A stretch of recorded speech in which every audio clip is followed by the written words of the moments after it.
2-3 hours ఈ blouse cutting చేయడానికి నేను టైం తీసుకున్నాను అని అంటే మీరు నమ్ముతారా? అసలు అంత టైం తీసుకోవడానికి అసలు ఈ బ్లౌజ్లో అసలు ఏం డిజైన్ చేశాను ఏంటి అనేది మీరు చూడండి. బ్యాక్ వచ్చేసి ఇలా బోట్ నెక్ని పైపింగ్ తోటి డిజైన్ చేశాను. హ్యాండ్స్ వచ్చేసి ఇలా టెంపుల్ వర్క్ పెట్టేసి పైపింగ్ ఇచ్చేసాను. అలాగే ఫ్రంట్ సైడ్ వచ్చేసి కట్ వర్క్ ఇచ్చేసాను అనమాట. ఈ డిజైన్కి నేను అంతలా ఏం కట్ చేశాను ఏంటి అనేది నేను ఈ వీడియోలో చూపిస్తాను.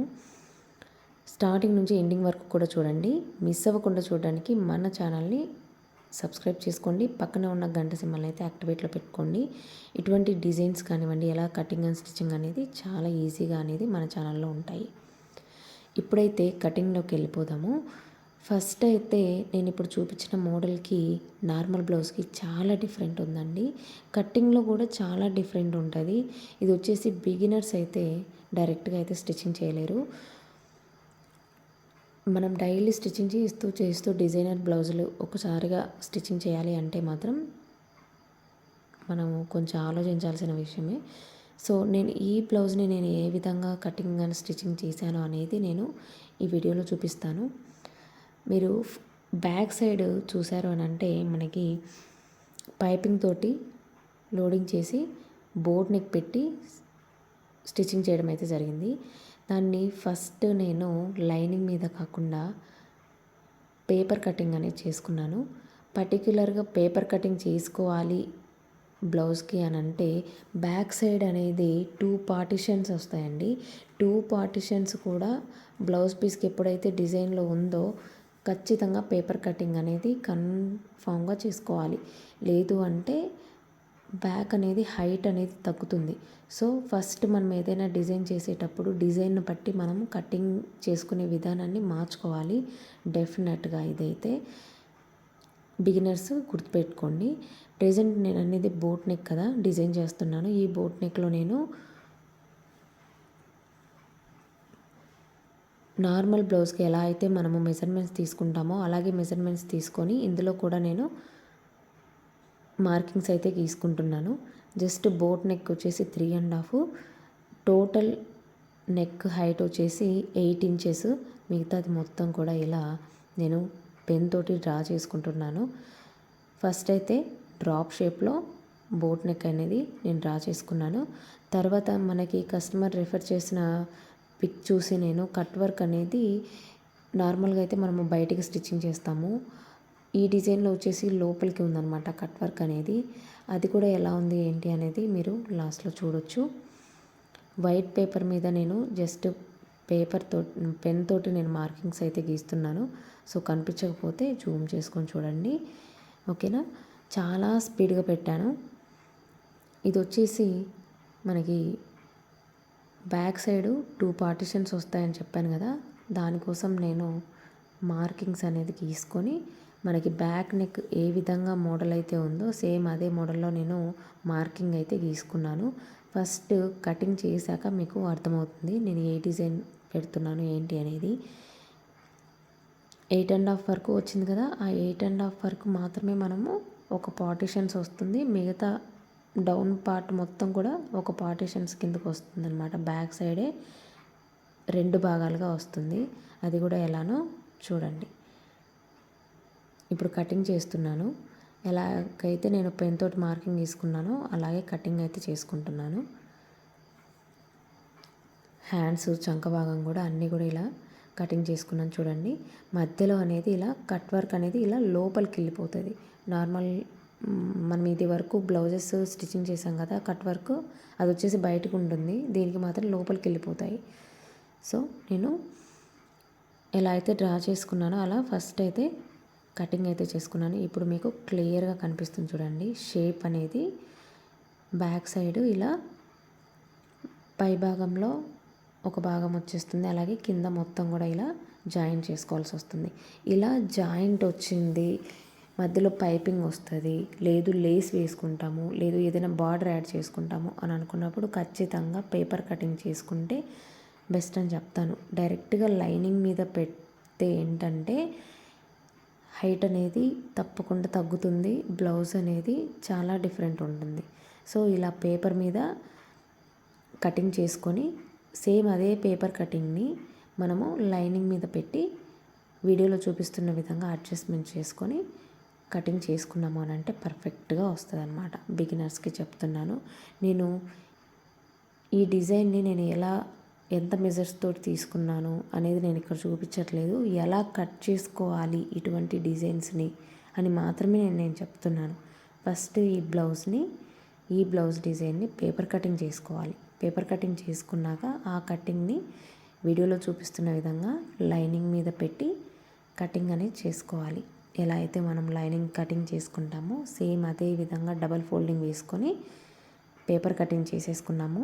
సేమ్ అదే పేపర్ని లైనింగ్ మీద అడ్జస్ట్మెంట్ చేసుకొని ఇలా చాక్ పీస్ తోటి డ్రా చేసుకోవాలన్నమాట.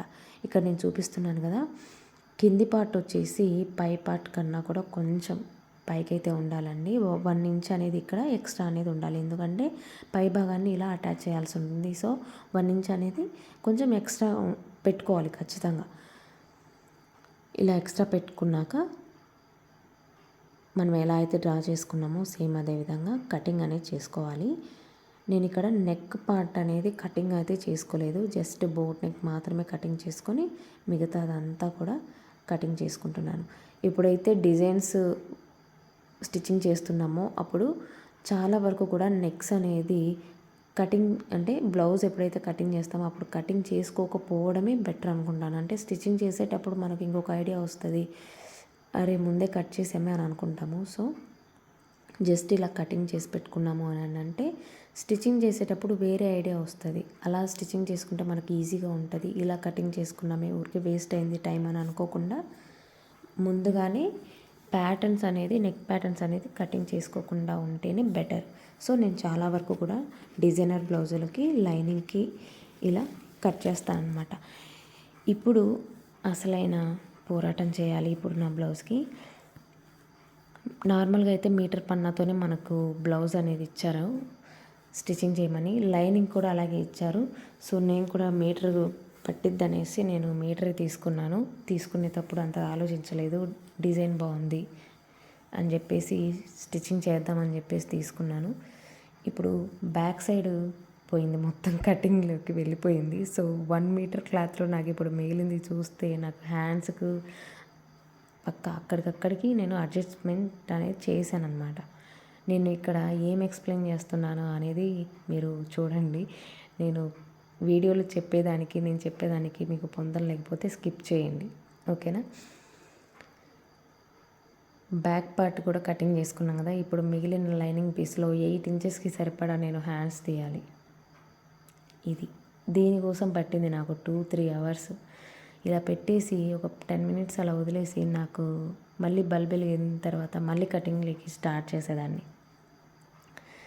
సరిపోదా అని చెప్పేసి ఇక్కడ కస్టమర్ హ్యాండ్స్ కూడా కొంచెం కట్ వర్క్లోనే మనకి తాజ్మహల్ గోపురాలు ఉంటాయి కదా, అలా గోపురం షేప్లో డిజైన్ చేయమని చెప్పారనమాట. కానీ బ్లౌజ్ మొత్తం కూడా పింక్ షేడే వచ్చింది, శారీ మొత్తం కూడా పింక్ షేడే వచ్చింది. కానీ ఫ్లవర్స్లలో మనకు ఆపోజిట్ ఉంది. కానీ ఆపోజిట్ వద్దు నాకు, అంటే ప్లెయిన్ వేస్తే ఏంటంటే బాగోదు. ఇది వచ్చేసి బెనారస్ బ్లౌజ్కి ప్లెయిన్ వేస్తే కనిపిస్తుంది, అంతగా అస్సలు బాగోదు. శారీలో క్లాత్ వేస్తే ఓకే. శారీలో క్లాత్ అనేది కస్టమర్ నాకు కొంచెమే ఇచ్చారు, అది కూడా ఫ్రంట్ పార్ట్కి వేయమని ఇచ్చారు. సో నేను మొత్తం కూడా పింక్ షేడ్లోనే స్టిచ్చింగ్ చేయాలి. దానికోసం నేను హ్యాండ్స్ కూడా కటింగ్ చేసుకుంటున్నాను. ఇప్పుడు లైనింగ్ వచ్చేసి ఇలా చంక చిప్పలు కూడా మిగిలిన దాన్ని అక్కడికక్కడే అడ్జస్ట్మెంట్ అయితే చేసేసాను. 3 అనేది కటింగ్ చేశాను అనమాట డిజైన్కి. బట్ ఇక్కడ ఏంటంటే 3 పెట్టేస్తే ఆ డిజైన్ అనేది మరీ షోల్డర్ మీదకి వచ్చేస్తుంది, అంతగా లుక్ అనిపించదు. కాబట్టి నేను ఒకటి కటింగ్ చేసేసి 2 కట్స్ పెట్టేసి అక్కడికి వదిలేసాను. తర్వాత హ్యాండ్స్కి చంక చిప్పలు తీసుకున్నాను, ఫ్రంట్ అండ్ బ్యాక్ కూడా లైనింగ్ కటింగ్ చేసుకున్నాను. ఇప్పుడు వచ్చేసి షేప్ పట్టీలు, మిగిలిన పీస్ అతి పెద్ద పీస్ వచ్చేసి ఇది ఒక్కటే అనమాట. సో దాంట్లోనే నేను మెజర్మెంట్ తీసుకొని నార్మల్గా అయితే అందాజుగా పెట్టేసి షేప్ పట్టీలు, ఉక్స్ పట్టి, కాజా పట్టి, వీప్ పట్టీలు ఇలాంటివన్నీ అందాజుగానే పెట్టి తీసుకుంటాము. కానీ క్లాత్ లేనప్పుడు ఖచ్చితంగా మెజర్మెంట్స్ తీసుకోవాలి, ఓకేనా. అది కూడా చెరొక పీసే వచ్చింది. సో ఇంకా మిగిలిన లైనింగ్ వచ్చేసి ఈ లైనింగ్లో ఇప్పుడు మనము ఏమేం కటింగ్ చేసుకోవాలి అంటే ఇప్పుడు వీప్ పట్టీలు కటింగ్ చేసేస్తున్నాను. ఈ వీప్ పట్టీలలోనే ఉక్స్ పట్టి కాజా పట్టి కూడా అడ్జస్ట్ చేయాలి. ఇప్పుడు ఈ మిగిలిన దాంట్లో హ్యాండ్స్కి మనం తీసుకున్నాం కదా, ఇలా డిజైన్ చేయాలి అని చెప్పేసి ఈ డిజైన్కి ఆ హ్యాండ్కు 2 హ్యాండ్స్కి 2 లైనింగ్స్ పడతాయి. ఓకేనా, 2 హ్యాండ్స్కి 2 లైనింగ్స్ పడతాయి. అలాగే ఫ్రంట్ సైడ్ కూడా మనకి కట్ వర్క్ వచ్చింది. ఆ కట్ వర్క్ దానికి కూడా లైనింగ్ పట్టిద్ది. ఇప్పుడు లైనింగ్ అనేది ఇంకొక 1/2 మీటర్ ఎక్స్ట్రా పట్టిద్ది అనమాట. సో ఇటువంటి డిజైన్స్ వచ్చినప్పుడు బిగినర్స్ మాత్రం ఖచ్చితంగా గుర్తుపెట్టుకోవాల్సింది, లైనింగ్ మొహమాటం లేకుండా 1.5 మీటర్ పట్టిద్ది, 1.5 మీటర్ పట్టిద్ది అని చెప్పండి కస్టమర్కి. సో ఇక్కడ లైనింగ్ అయితే నేను మొత్తం ఉన్నంత వరకు నేను అడ్జస్ట్ అయితే చేశాను. ఇంకా నా దగ్గర మిగిలిపోయిన పీసెస్ ఉంటే ఓకే అడ్జస్ట్ చేద్దామని చెప్పేసి ఇంకా అక్కడితోటి స్టాప్ చేసేసి, ఇప్పుడు శారీలో బ్లౌజ్ పీస్ ఏదైతే ఉందో దాని మీద నేను అడ్జస్ట్మెంట్ చేసుకుంటున్నాను అనమాట.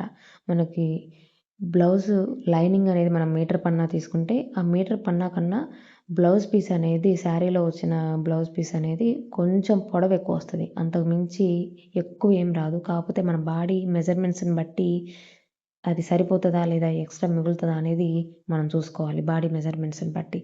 సో ఇప్పుడు నాకు ఈ బ్లౌజ్కి వచ్చేసి ఇక్కడ సరిపోవట్లేదు. సో క్రాస్ కటింగ్ కాకుండా ఇలా సరిపోయే విధంగా అన్నీ కూడా ఇలా చక్కగా అమర్చుకోవాలి 1 బై 1. లేకపోతే బ్లౌజ్ పీస్ కూడా సరిపోదు. తీసుకున్నాం కాబట్టి ఎలా పడితే అలా స్టిచ్చింగ్ చేసి ఇస్తే నెక్స్ట్ టైం వాళ్ళు ఆ బ్లౌజ్ని మన ముఖం మీద వేసి వెళ్తారు కాబట్టి సో జాగ్రత్తగా కటింగ్స్ అనేది చేసుకోవాలి. ఇక్కడ నేను ఒకటి రాంగ్ పొజిషన్లో పెట్టాను. హ్యాండ్స్ వచ్చేసి నేను డబుల్ ఫోల్డింగ్ మీదే పెట్టి కటింగ్ అయితే చేస్తున్నాను. మళ్ళీ నాకు అది గుర్తొచ్చి నేను అక్కడికి స్టాప్ చేసేసి బ్యాక్ అనేది కటింగ్ చేసుకుంటున్నాను ఫస్ట్. ఆల్రెడీ స్టిచ్చింగ్ చేస్తున్న వాళ్ళైతే మన దగ్గర ఆల్రెడీ ఒక చిన్న చిన్న పీసెస్ మిగిలి ఉంటాయి కాబట్టి అవి అడ్జస్ట్ చేయొచ్చు. కానీ బిగినర్స్ దగ్గర సేమ్ పీసెస్ దొరకడం చాలా కష్టం. సో కొంచెం తీసుకోవడంలోనే ఎక్కువగా తీసుకుంటే బెటర్ అనమాట. బిగినర్స్ అయినా కూడా ఎక్కువ ఎక్స్పీరియన్స్ ఉన్న వాళ్ళైనా కూడా డిజైన్ బట్టి లైనింగ్ అనేది తీసుకుంటే బెటర్. ఇప్పుడు డిజైన్స్ చాలా వేరియేషన్స్లో ఉన్నాయి. ఎంత లైనింగ్ పట్టిద్ది అనేది పర్ఫెక్ట్గా స్టిచ్చింగ్ చేసేంత వరకు కూడా మాకే తెలియదు. సో మాకు వదిలేశారు అని అంటే మాకు ఎంత పట్టిద్ది అనేది మేము చెప్తాము. లేదు అని అంటే ఇదిగో ఇలానే ఇబ్బంది పడాల్సి వస్తుంది. 1 మీటర్ తెచ్చి అక్కడ పెట్టుకుంటే అది సరిపోదు. ఓకే సేమ్ కలర్ ఉంటే అడ్జస్ట్ చేయొచ్చు, లేకపోతే మళ్ళీ అది అక్కడికి పోస్ట్పోన్ అవుతుంది. నా దగ్గర అలాగే పీస్ ఉంది. సో నేను అలాగే అడ్జస్ట్మెంట్ చేశాను అనమాట. ఇప్పుడు మనము ఫస్ట్ పేపర్ కటింగ్ చేసాము, తర్వాత లైనింగ్ మీద కటింగ్ చేసుకున్నాము. లైనింగ్ అయిపోయింది. ఇప్పుడు శారీలో ఒరిజినల్ బ్లౌజ్ పీస్ మీద ఇలా అడ్జస్ట్మెంట్ చేసుకోవాలి. ఒరిజినల్ బ్లౌజ్ పీస్ కూడా మనకి ఏంటంటే మొత్తం కూడా పింక్ షేడ్ వచ్చింది. పింక్ దాంట్లోనే ఇన్ని డిజైన్స్ పెట్టాలి. హ్యాండ్స్కి డిజైన్ చేయాలి, అలాగే ఫ్రంట్ సైడ్కి డిజైన్ చేసుకోవాలి, అలాగే షేప్ పట్టీలు ఉక్స్ పట్టీలు ఇలాంటివన్నీ కూడా ఎక్స్ట్రా ఉంటుంది. సో మెజర్మెంట్కి అంటే మెజర్మెంట్స్ బ్లౌజ్ని బట్టి కూడా మనము శారీలో ఉన్న పన్నాని కొంచెం అనేది మనము ఎక్కువగా కటింగ్ అనేది చేసుకోవాలి. లేకపోతే ఇలాంటివి అనేది చాలా కష్టం ఏదైనా డిజైనర్ బ్లౌజ్లకి. అర్థమైందని అనుకుంటున్నాను మీకు. శారీలో బ్లౌజ్ని మొత్తం కూడా కటింగ్ చేశాను. ఇంకా మిగిలింది బార్డర్లోనే అనమాట. బార్డర్ అలాగే నాకు శారీలోది కొంచెం బార్డర్ అనేది డిజైన్ వచ్చింది. ఆ బార్డర్ అనేది ఫ్రంట్ సైడ్ డిజైన్కి ఇచ్చారు. సో అది ఇలా అన్నీ కూడా ఎక్కడికక్కడ నేను సెట్ చేసుకుంటున్నాను. హ్యాండ్స్ దగ్గర కూడా నాకు కొంచెం ఎక్స్ట్రా అనేది పట్టిద్ది. హ్యాండ్స్కి అటాచ్ చేసేటప్పుడు మనం పేపర్ కటింగ్ ఎంతైతే తీసుకున్నామో అంతే ఉండదు, దానికన్నా ఎక్స్ట్రా పట్టిద్ది. కాబట్టి అది కూడా అన్ని అడ్జస్ట్మెంట్ చేసుకొని కటింగ్స్ అయితే చేసేసుకున్నాను. ఇంకా మిగిలిన క్లాత్లో చంక చిప్పలు ఇంకా ఎంత క్లాత్ మిగిలింది అన్నీ కూడా జాగ్రత్తగా దాపెట్టుకున్నాను. బ్లౌజ్ కుట్టేంత వరకు కూడా ఆ బ్లౌజ్లో ఒక చిన్న పీస్ కూడా మనకి బయటికి వెళ్ళకుండా చూసుకోవాలి. సో కుట్టేంత వరకు అన్నిటినీ కూడా ఇలా జాగ్రత్తగా పెట్టేసుకోవాలి. సో ఇప్పుడు మిగిలింది అయితే ఇది. ఇంతటితో బ్లౌజ్ కటింగ్ అయిపోలేదు. ఇప్పుడు ఇంకొకటి మిగిలింది. క్యాన్వాస్ పేపర్ మీద కూడా మనకు కట్ వర్క్ హ్యాండ్స్కి అలా డిజైన్ చేసుకోవాలి. నేను ఫ్రంట్ సైడ్ డిజైన్ ఉందని చెప్పాను కదా, అది ఇలా కట్ వర్క్ అనేది వస్తుంది అనమాట. అది కూడా ఇప్పుడు చాలా ట్రెండింగ్గా ఉంది కదా. అది వచ్చేసి శారీలో డిజైనర్ బార్డర్ వచ్చింది. ఆ బార్డర్ వేసి స్టిచ్చింగ్ చేయమన్నారు. ఇప్పుడు దానికోసం నేను క్యాన్వాస్ పేపర్ మీద డిజైన్ చేసుకోవాలి. చూసారా ఒక డిజైన్కి ఎన్ని సార్లు కటింగ్ చేసుకోవాలో. పేపర్ కటింగ్ చేసాము బ్యాక్ పార్ట్ కోసం. తర్వాత లైనింగ్ కట్ చేసుకున్నాము. తర్వాత శారీలో పీస్ కట్ చేసుకున్నాము. అలాగే ఫ్రంట్ పార్ట్ కూడా లైనింగ్ కట్ చేసుకున్నాము, బ్లౌజ్ పీస్ కట్ చేసుకున్నాము. ఫ్రంట్ పార్ట్లో వచ్చిన డిజైన్ కోసం ఇప్పుడు క్యాన్వాస్ కటింగ్ చేస్తున్నాను అనమాట. తర్వాత హ్యాండ్స్కి కూడా కటింగ్ అయితే చేసుకున్నాను. సేమ్ క్యాన్వాస్కి ఎలా కటింగ్ చేసుకోవాలి ఏంటి అనేది కూడా నేను అన్నీ కూడా మెజర్మెంట్స్ పర్టికులర్గా ఏం తీసుకోలేదు. జస్ట్ అందాజగా ఎలా వస్తుంది షేప్ అనేది నేను లైనింగ్ మీద డ్రా చేసుకొని ఆ లైనింగ్ మీద క్యాన్వాస్ పేపర్ మీద డ్రా చేసుకున్నాను అనమాట. ఓకేనా, డ్రా చేసుకొని ఫ్రంట్ సైడ్ అనేది పెద్ద పెద్ద కట్ వర్క్ వస్తే అంతగా బాగోదు. సో చిన్న చిన్న కట్ వర్కే నేను డ్రా చేసుకొని కటింగ్ అయితే చేసుకుంటున్నాను.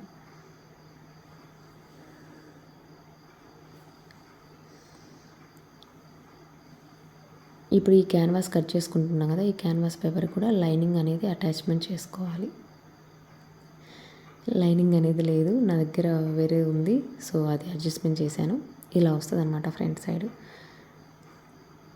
నాకు ఇచ్చిన శారీలో పీస్ కూడా నాకు కరెక్ట్గా సరిపోలేదు. అడ్జస్ట్మెంట్ చేసి ఆ ఫ్లవర్స్ కరెక్ట్ పొజిషన్లో కూడా రాలేదు. సో నేను దాన్ని తిప్పి తిప్పి చూసి ఎంతసేపు చూసినా అదే వస్తుందని చెప్పేసి తీసి పక్కన పెట్టేశాను అనమాట. ఇంకా ఇప్పుడు హ్యాండ్స్లో మనం ఇలా కట్ చేసుకున్నాం కదా టెంపుల్ వర్క్ లాగా, అలా క్యాన్వాస్ పేపర్ మీద కూడా అడ్జస్ట్మెంట్ చేసుకొని సేమ్ అదే మెజర్మెంట్స్లో 2 హ్యాండ్స్కి కూడా ఇలా క్యాన్వాస్ పేపర్ అనేది కటింగ్ అనేది చేసుకోవాలి. ఇక్కడ చాలా జాగ్రత్తగా గమనించండి. హ్యాండ్స్కి కట్ వర్క్ చేసేటప్పుడు లోపల పార్ట్ కాకుండా బయటి పార్ట్ అనేది తీసుకోవాలి. చూడండి ఇలా వస్తుంది షేపు. అదే షేపు ఇంకొకటి కూడా కటింగ్ చేసుకోవాలి. నేను ఏం చెప్తున్నాను అంటే ఇలా పెట్టుకున్నారు కదా, పెట్టుకున్నాక డ్రా చేసుకోవాలి. ఫస్ట్ టైం తీసుకున్నది డ్రా చేసుకొని షేప్ అనేది కటింగ్ చేసుకొని ఆ లోపల భాగాన్ని తీసేసి బయటిది మాత్రమే మనము మెజర్మెంట్ చేసుకోవాలి. ఇది ఎలా స్టిచ్చింగ్ చేసుకోవాలి ఏంటి అనేది నేను నెక్స్ట్ వీడియోలో అప్లోడ్ చేస్తాను. ఫైనల్గా నేను పైపింగ్ కోసం ఈ క్లాత్ అయితే కటింగ్ చేసుకుంటున్నాను. ఇంతటితోటి కటింగ్ అయితే అయిపోయింది.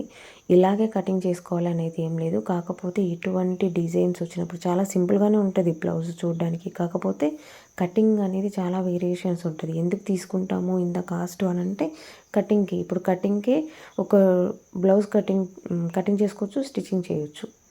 సో అంత టైం అనేది తీసుకుంటుంది అనమాట. ఇంకా దీన్ని స్టిచ్చింగ్ చేయడానికి 3 days పట్టింది నాకైతే.